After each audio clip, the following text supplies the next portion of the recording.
Hi.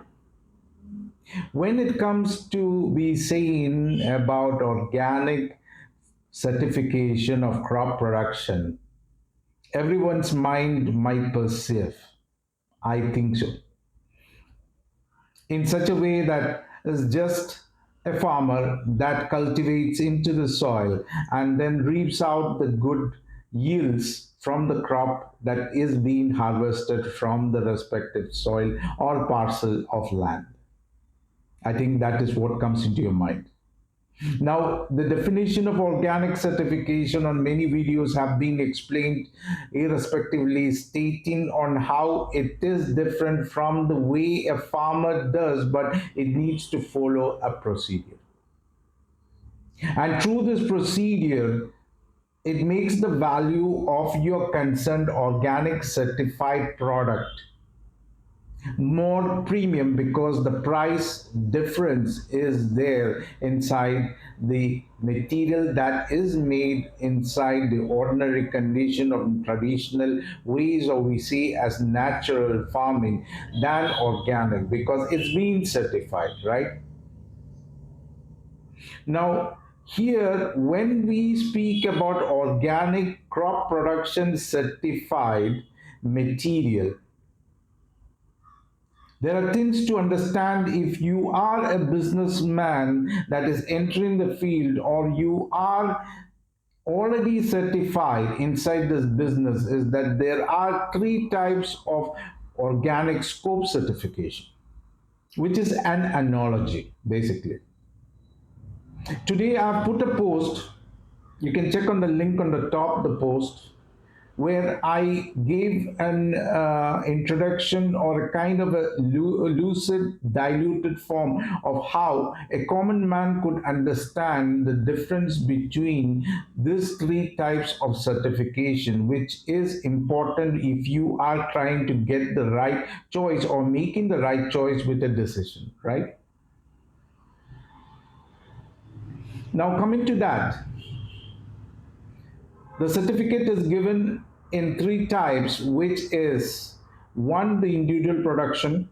Second is called as the OGG, or we say as the organic growers grow.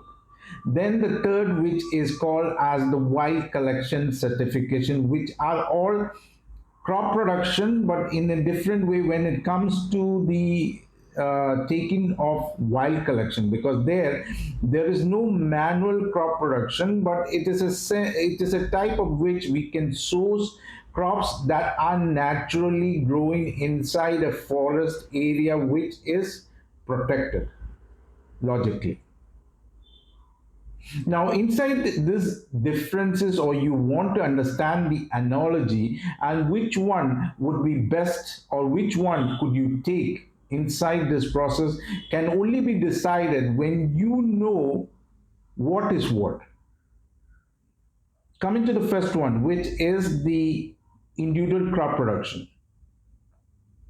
The individual crop productions are actually large areas. We say about above 5 acres of land, because I will explain to that inside the second concern scope certificate, which is these are large area owned certification, or these are large areas which are owned by farmers, maybe 5 acres and above, 10 acres, 100 acres, maybe 500 acres, which has got different kind of multiple products, mixed products, which can be put into the certificates, and then it can be certified in that individual farmer's name or business operator who is funding that concerned farmer. And this certificate also has a value, but the only point here again is that it needs 3 years conversion to become organic. So only on the fourth year does it become organic.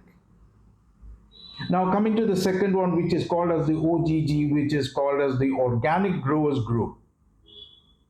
It is a kind of system where smallholders which are below 5 acres are being put together. Small holding farmers. I come to the point. Now, these small holding farmers, there is a point of affordability towards the certification cost, correct? This is where, to my knowledge, that the IFOM, since it was formed in 1972, came up with a umbrella of an organization of agriculture movement to make sure that there was this lack of discrimination to the small farmers, or where it could be a process where the small farmers could contribute into the production total value, into where any person could make use of this kind of certification. But the cost was very high in terms of individual production. But when the farmers could group together, they could make the cost less. That's the point. Now, when the cost is less, the productivity in terms of the small holding farmers, in case of NPOP, is 500. In terms of the EU, it's 2000, which was limited after a few years back. Now, this also needs to go through a 3 years conversion, and only on the fourth year it can be become organic. But there is a kind of a retrospective way of getting this organically certified immediately, that you can speak to me or you can chat to me, where it can be done immediately. Now, it needs a 3 years conversion as per the natural process of organic guidelines. So it is being done based on an ICS, which is an internal control system, and it's being evaluated by a third party to make sure that it's organically certified, right? Now, the next one is called the wild collection, and inside the wild collection, these are concerned products that are taken from the forest area, which are naturally being protected, and they grow naturally and sustainable in the forest, but it's being collected or taken with the permission of the forest officers, where they take into consideration the potential harvest that can be approved for this particular operator.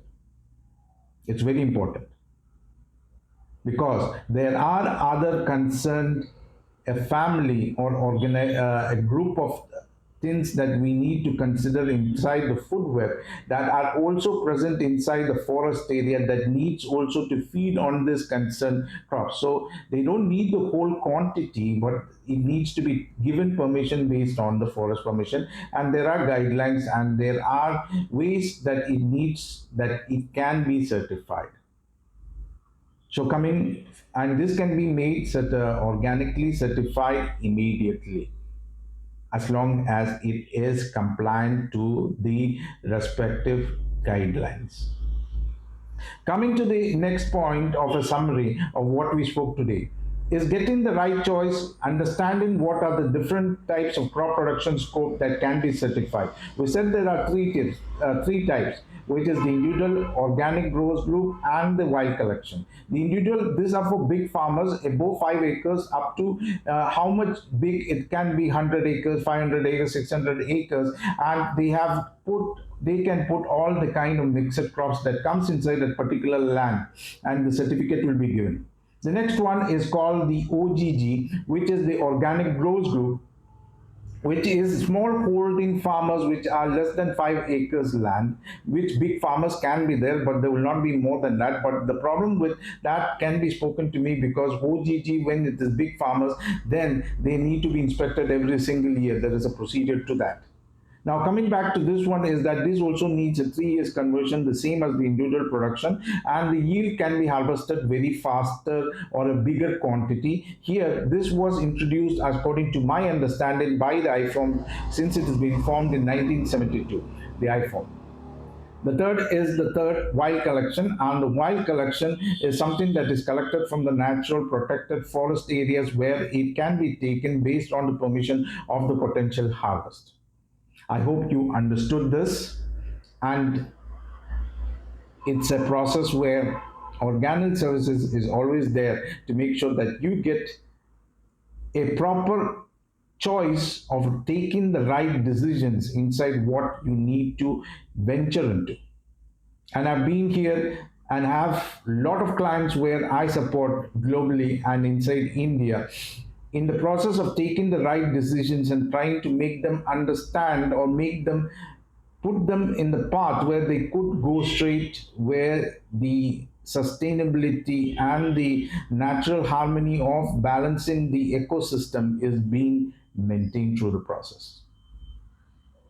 So this is a kind of awareness and information from Organel Services. I hope you liked it. If you find it informative, kindly repost it or share it inside your page for this to reach the maximum number of people so that Organic Services can help on a daily basis in creating informations and awareness and making sure that you are compliant inside the system, inside a proper way, in making sure that you are able to do the right things, right choice, make the right return on investment without breaking the concerned integrity of the product. Anil Matthew Varghese, Director of Organic Services, winding up for today. Bye.